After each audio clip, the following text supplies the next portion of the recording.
This is the story of a man who loved his country more than his life, and a woman who loved that man more than anything else in the world. It is not a story of victory.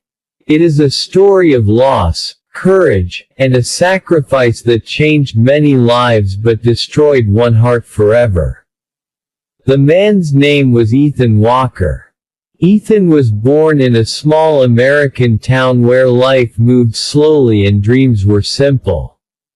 His father worked long hours, his mother believed in honesty, and his childhood was filled with ordinary moments that most people forget as they grow older. But even as a child, Ethan carried something uncommon within him. A sense of responsibility toward people he had never met. While other children dreamed of success or comfort, Ethan dreamed of protection. He believed that freedom was fragile, and that someone always had to stand between danger and innocence. This belief grew with him, shaping his choices long before he understood the cost of those choices. As he grew older, the world around him changed. News of wars, terrorism, and political conflicts filled television screens. While many learned to ignore those images, Ethan absorbed them. He saw not politics, but people. Families. Children. Lives interrupted by violence. And slowly, quietly, the idea formed in his heart that one day, he would wear a uniform, not for glory, but for duty. College life introduced Ethan to a world he had never known before. It was there that Emma Collins entered his life. She was intelligent, curious, and deeply emotional. She believed in stories, in truth, and in the power of words to change the world. She wanted to become a journalist, someone who would speak for those who had no voice. Their love did not explode suddenly. It grew slowly, naturally, like something meant to exist. With her, Ethan learned laughter that had nothing to do with victory. He learned warmth that had nothing to do with safety. Emma became the part of his life where the world felt peaceful. Yet even in moments of happiness, the future loomed heavily. Ethan never hid his dreams from her. He never pretended to want a quiet life. Emma knew, from the beginning, that loving Ethan meant sharing him with something larger, with a nation, with a duty that would always come first. When Ethan finally chose to join the United States Army, it was not an impulsive decision. It was a commitment made with full awareness of its consequences. He knew the risks. He knew the fear it would bring into Emma's life. And still, he stepped forward, because he believed that some responsibilities cannot be avoided without betraying oneself.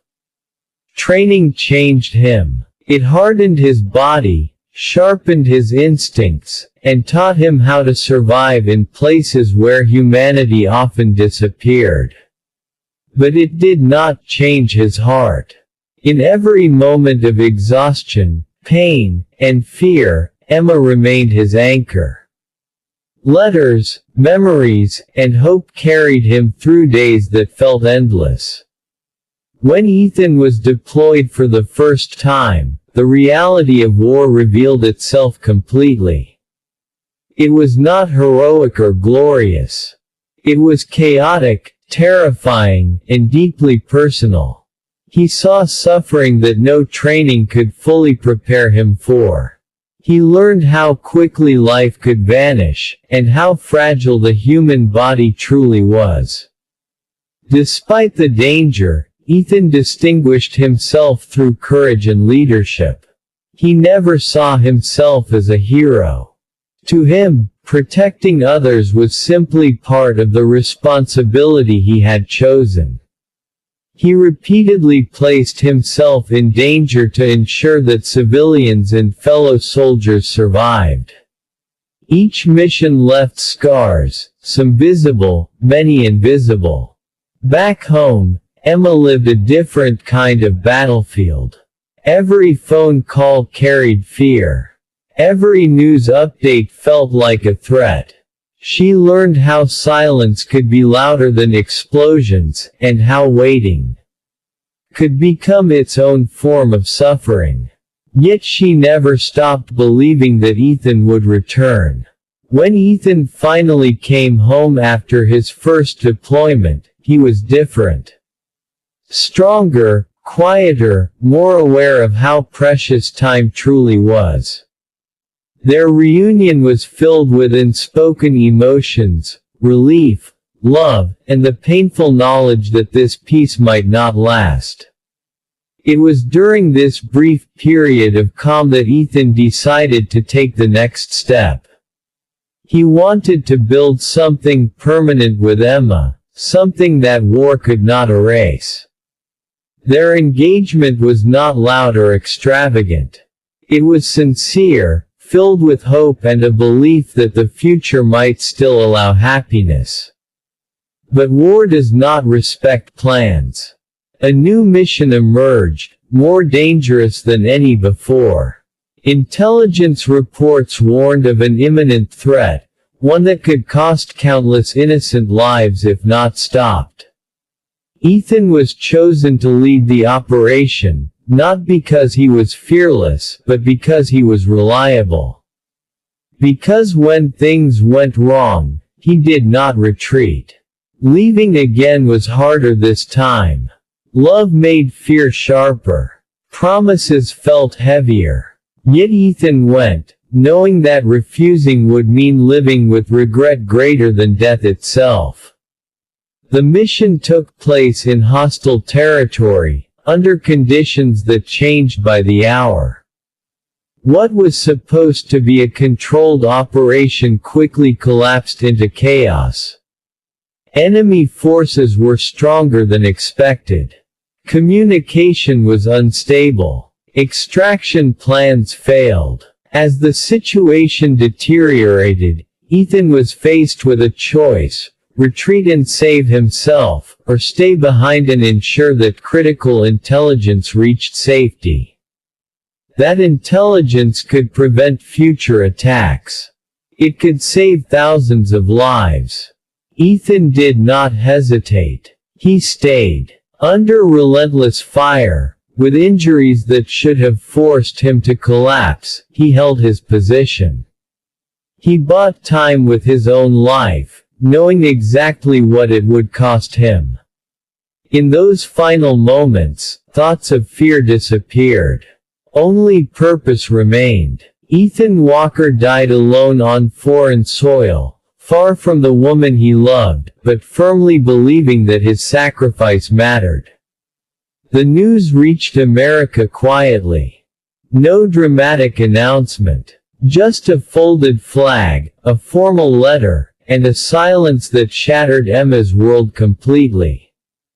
Emma did not scream. She did not collapse. She simply stopped breathing for a moment, as if her body refused to accept a reality without Ethan in it. The future they had imagined vanished instantly, leaving behind memories that now felt unbearable. The military funeral was precise and respectful. Honors were given. Medals were presented. Words like hero, bravery, and sacrifice were spoken repeatedly. But none of them filled the empty space Ethan left behind. After his death, Emma received one final letter, written by Ethan before the mission, knowing he might not return. In it, he did not speak of fear or regret. He spoke of love, of gratitude, of pride. He thanked Emma for giving him something worth protecting. He asked her to live fully, even without him. Emma carried that letter with her for the rest of her life. She never stopped loving Ethan. But she learned to survive. She told his story, not as a soldier, not as a hero, but as a human being who chose others over himself. Through her words, Ethan lived on, not in monuments or medals, but in hearts. Some heroes die in battle. Others die slowly in memory. But the greatest heroes live forever in the lives they protect, even if they never come home. This was the tragedy of Ethan Walker. A man who gave his last breath so that others could breathe freely. A hero who died for his country. And a lover who never stopped being loved.